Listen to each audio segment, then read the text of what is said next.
أعوذ بالله من الشيطان الرجيم. بسم الله الرحمن الرحيم. يا صاحبي السجن أما أحدكما فيسقي ربه خمرا وأما الآخر فيصلب فتأكل الطير من رأسه قضي الأمر الذي فيه تستفتيان.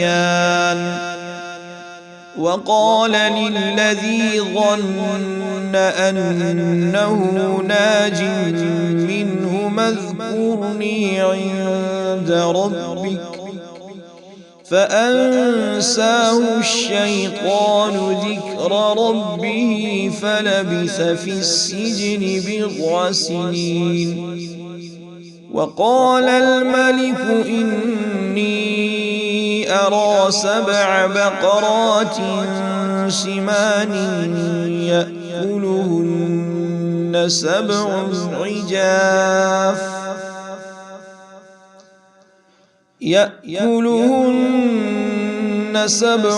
عجاف و7 سنبلات خضر وأخر يابسات.